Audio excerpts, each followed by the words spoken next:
Good morning and welcome back. Or welcome forward. I'm not sure which one that would be. Welcome. Welcome to now. It's not then, it's not when, but right now. That's where the action is. And that's where we land together, right here, right now, in this sacred, holy moment of awakening into the experience of it's never about me, only about thee. It's never mine, but secretly and sacredly the divine. That just came to me. I was sitting right there, and I better write that one down. Because it's never about me, and yet at the same time, it's totally about me. The only person who needs to get this is guess who? Everybody point to themselves. Only one who needs to get this is me. So that the me is dissolved into thee. And that which I consider to be mine dissolves into the divine. So that's why we come together here every day almost to celebrate that. There's something about the celebration of the sacredness of now that awakens, unleashes, unties, and allows us to soar above all of the silly ideas we've claimed until now. We're going to look at some of that today, especially in light of a shift that's happening here today at Namaste Village, which is we're going to be shifting up the Course in Miracles meeting, as many of you know. We're going to talk about that in just a moment. But first, I wanted to show you something, a new video for the satsang that we're doing, the AI satsang. How many of you know who Swami Shivananda is? How many of you have been exposed to him? Another great Indian teacher who never came to the West. His disciples came to the West, but they have established an amazing number of ashrams and meditation centers all throughout the West. I've been associated with them in many ways, including going quite a few times to their ashram in the Bahamas. Any of you ever been to the Shivananda ashram in the Bahamas? It's very nice. So I've always really loved everything that Shivananda taught. So I went to make a video of Shivananda. So let's share that, and then we'll use that as our guide in.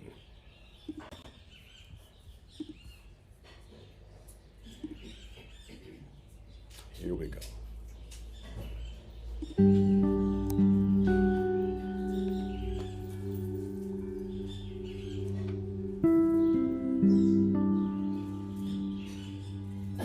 The ego is only a thin mask, a passing shadow that pretends to be the self. As long as this false self is clung to, the radiant truth of your divine nature remains veiled. Through sincere self-inquiry, humble service, and steady remembrance of God, the ego fata gently dissolves, like mist before the morning sun. God realization awakens as the recognition of what has always been the one self, pure, boundless, and ever free.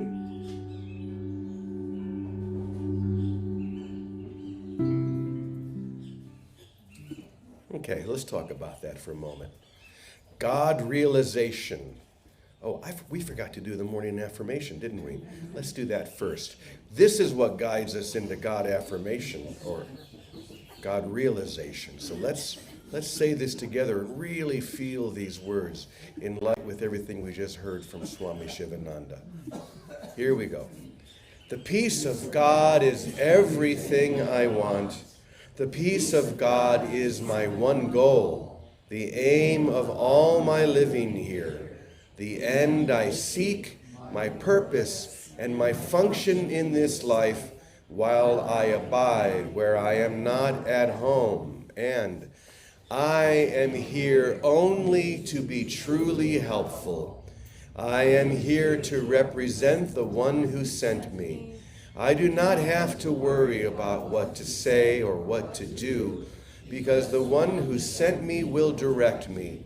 I am content to be wherever God wishes, knowing God goes there with me. I will be healed as I let God teach me to heal. Beautiful. So now let's take a look a little bit closer at what Swami Shivananda shared with us. I'll put this up on the screen so you can all see it. Make it as big as I can. So he has a very thick Indian accent, so it may have been a little hard to hear. And sometimes we just need to hear these things really slowed down. We need to slow it down so that it can penetrate. Otherwise, it's like a stone skipping across the surface of water. And that's not what we want. What we want is for that stone, whatever that wisdom is, to sink to the deepest part of who we are. And sometimes in order to do that, we need to slow it down. So let's do that. So I've broken what the Swami said into 3 parts. So here's the first. The ego is only a thin mask. Your identity, who you think you are, is only really just a thin mask, like a Halloween mask. You remember when you were a little kid and you wore those kind of hard plastic masks with a little elastic band around the back? And you could be whatever superhero or whatever you wanted to be, but if you looked through the slit, what would you see? The real eyes. Who that person really was, beyond the mask. So it's important for us to remember that everything we have claimed, our identity itself, is just that thin mask. A passing shadow that pretends to be the self, pretends to be who you are.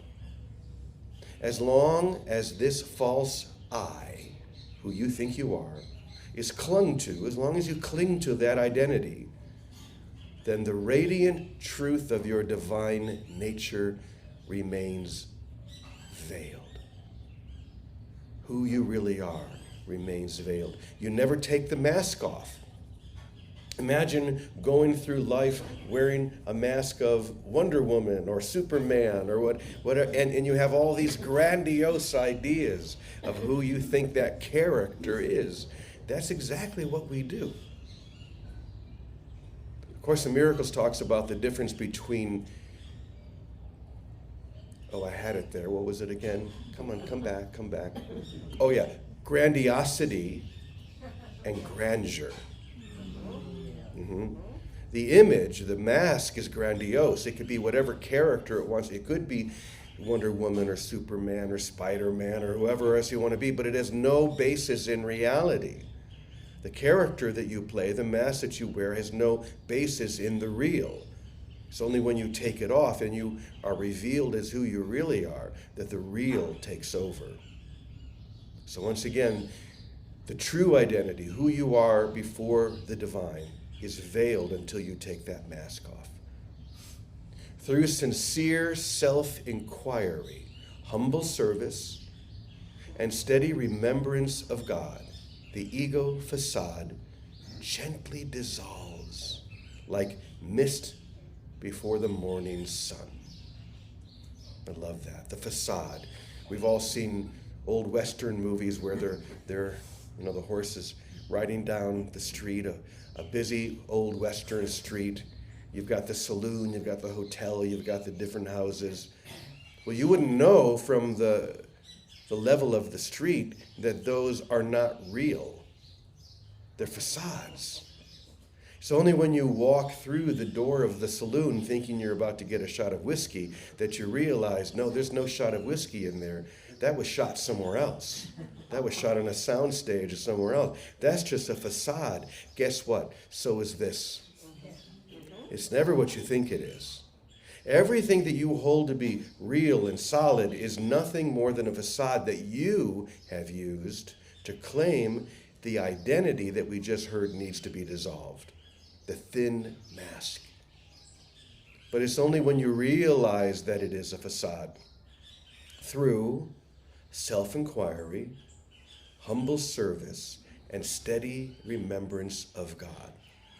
Only then does the ego facade dissolve. And that's another beautiful thing. It dissolves naturally, it dissolves gently when you give everything to what is real. We're going to talk about that in just a moment. But let's finish this up first. Then God realization awakens. I like that. Not as something newly attained, something that's new, but as the recognition of what has always been, the one self, pure, boundless, and ever free.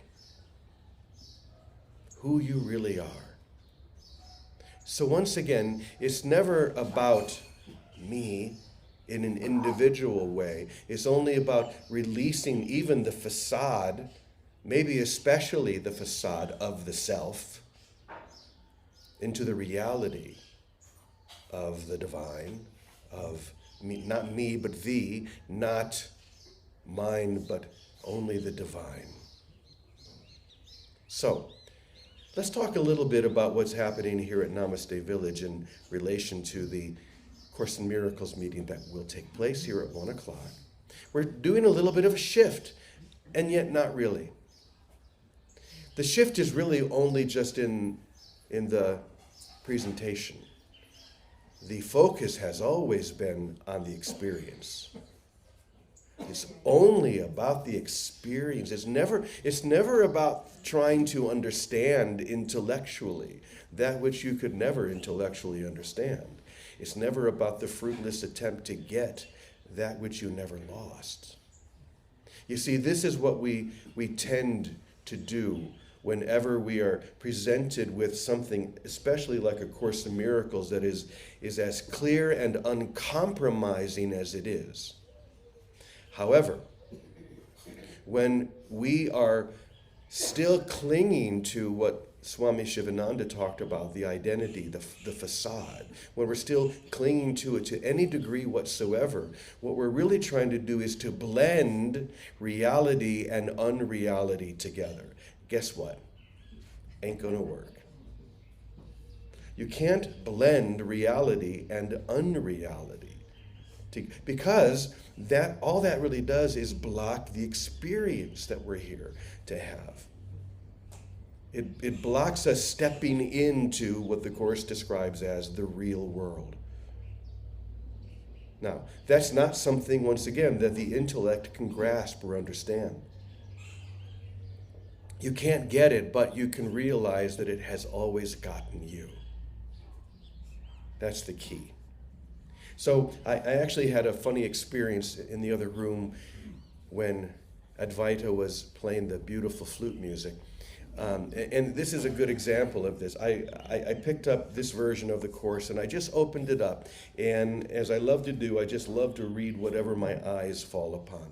So what I opened to was lesson 37 in the workbook, which says, "My holiness blesses the world."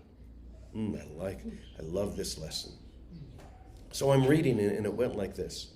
"This idea contains the first glimmerings of your true function in the world and why you are here." The first glimmerings of this, that your holiness blesses the whole world. Everything in the world, by the way, which you'll understand in a moment. "Your purpose is to see the world through your own holiness." In other words, to use your holiness as a lens through which you can see everything as it really is. And in that moment, as I read those words, suddenly a mosquito flitted into my peripheral vision, and I went instantly from this amazing, beautiful lesson to murderous thought. I immediately closed it. I missed too. I didn't even get it. My murder was fruitless. But in that moment, I realized this is what we do. This is what the ego is. The vacillation, the back and forth between making this real but trying to hold on to that, to kill the things that I don't like rather than accepting it all. as holy, as perfect, as blessed. So I wrote a little something about that right before the session started. So I want to read this real quick because it's so important for us to get, and this is what we're going to be doing at the 1 o'clock meeting. We're going to be sharing, we're going to be opening this up, but not in a way for you to try to understand intellectually what this is saying. In other words, not to add to what you already believe. This is the key. But to replace what you already believe. A complete and full replacement. It's like we're not only are we doing an upgrade, you know, when you have your computer and it tells you it's time to do an upgrade, this is a whole system replacement. This is a replacement of the entire software of your biological computer so that you can not try and add to what you already believe, but to completely replace it. And when you do, when you're no longer trying to blend those two together, which by the way is what death is. We could talk about that a long time, but we won't. When you stop trying to blend the two together and receive wholly and completely what this is saying, this is when the experience takes over. So here it is.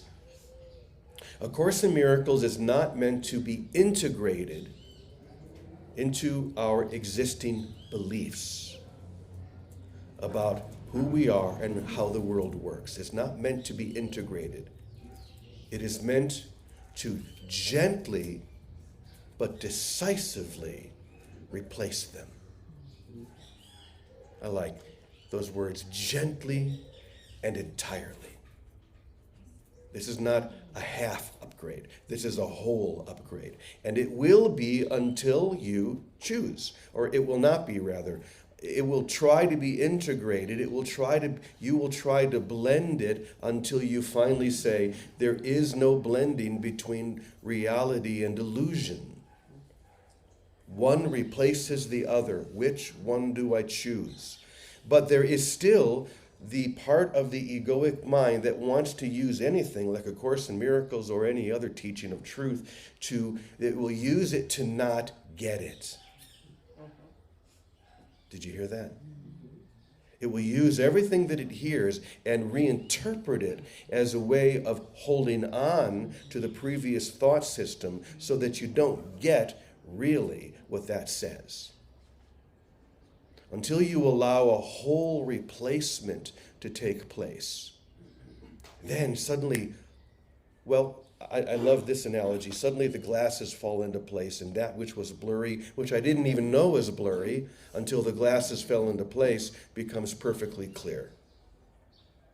I've used that idea before. The first time I ever put on a friend's glasses, I was only 18, so I figured I don't need glasses. I didn't realize that everything I was seeing was blurry until I put on his glasses.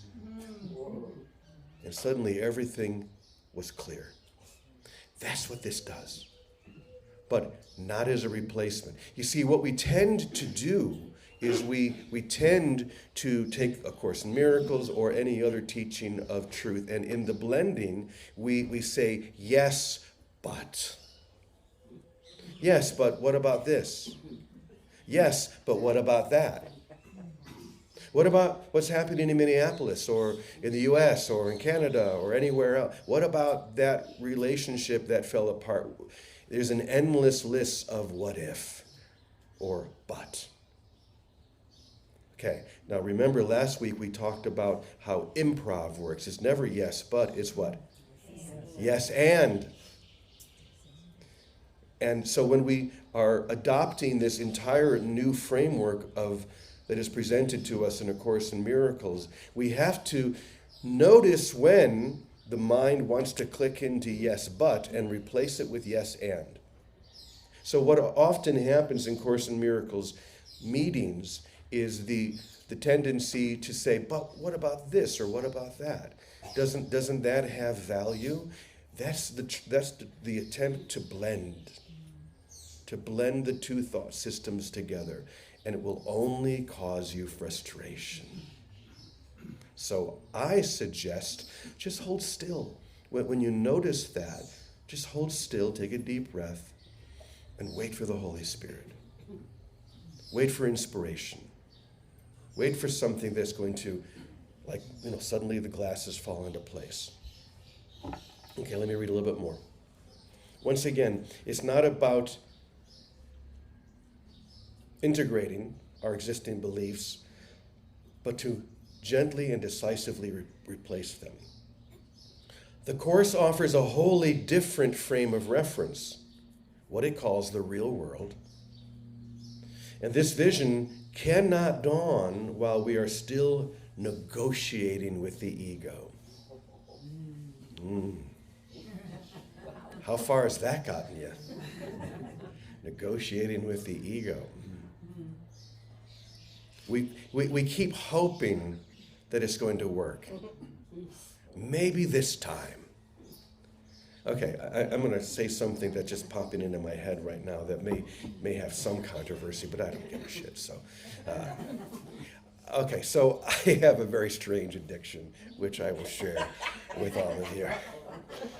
We all have our little strange, weird addictions, and one of mine is apparently this is a fast-spreading addiction. I didn't realize this until someone told me, but my addiction is watching videos on YouTube of sovereign citizens getting busted by the police.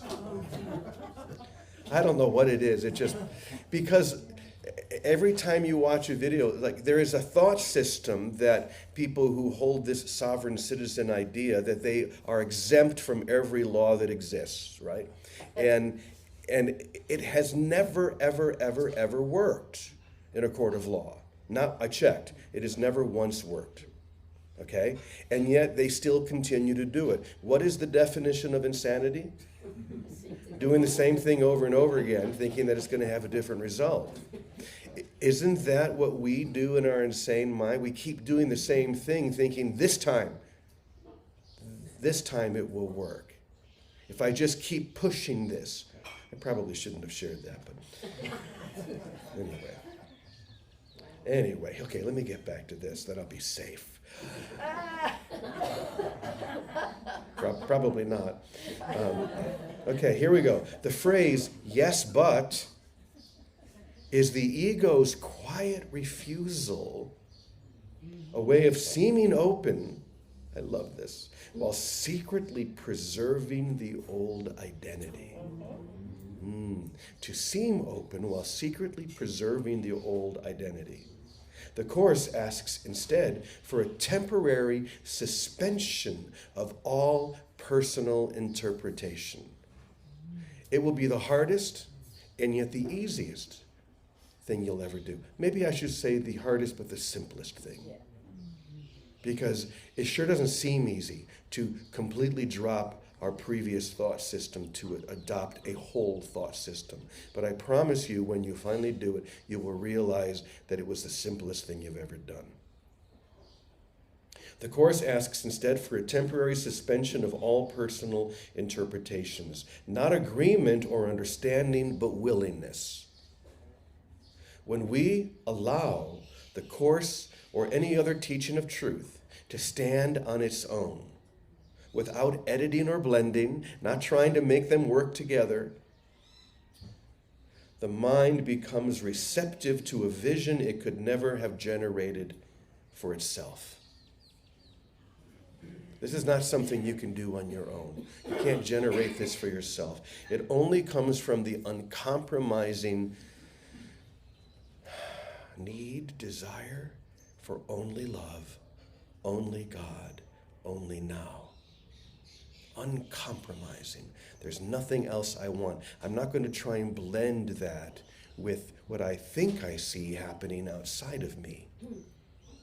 I'm going to allow the truth to be true. Only that. So, that was simply a lot of words to say, that's what we're going to be doing at our Course in Miracles meeting today. But I'm going to hear from you. You see, that's the key. You don't want to just listen to me. I don't want to listen to me, so why would you? I want to hear from you. I want to hear what you but from that perspective, from that experience. And that's what we're going to share. So I'll be doing the course meeting for the next month. And then we're going to have other people who are going to be learning this. It's going to be a slightly different way of presenting it than what we've been doing. And we'll keep that going. So, but before, I know I went over the time I usually spend. But I want to invite, Vicky's not here today, so she won't be sharing with us. But Penny, honey, what would you like to share about all of that?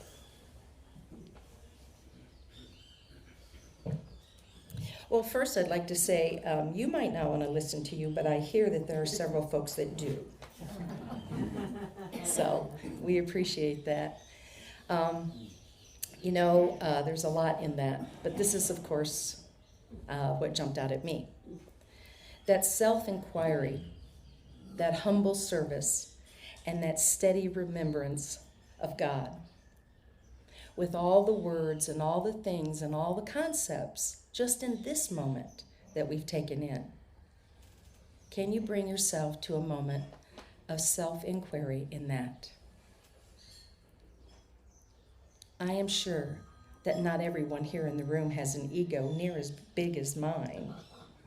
But if you happen to have even a little one, I invite you into this self-inquiry. Look very deeply, my friends. It's right there.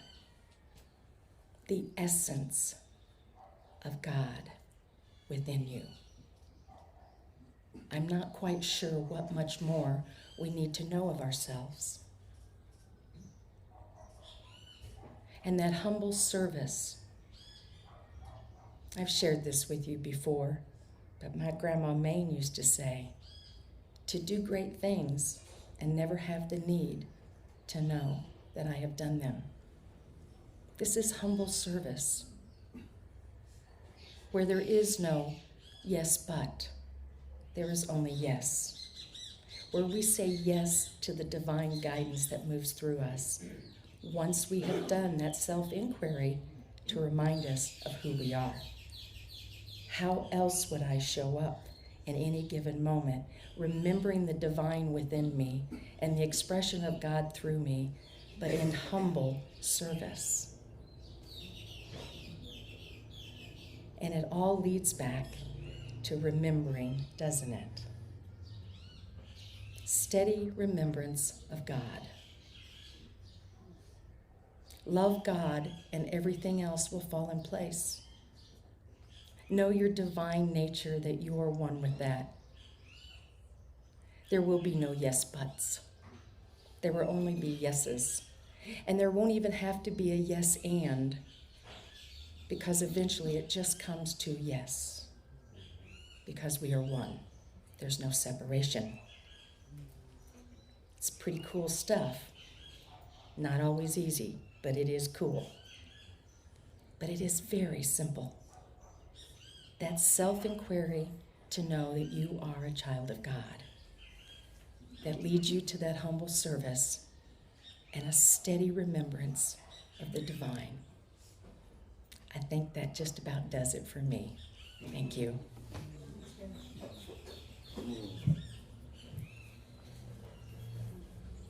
Yes. A steady remembrance of the divine, which is another way of saying a steady remembrance of you with a capital Y. Who you really are, who you've always been, who you couldn't stop being even if you tried. And boy, have you tried. And as I said yesterday, you failed. Greatest failure of your life, trying to be something other than who you were created to be. And it is to that creation, it is to that holiness that we say, Amen, Amen, Amen, y punto.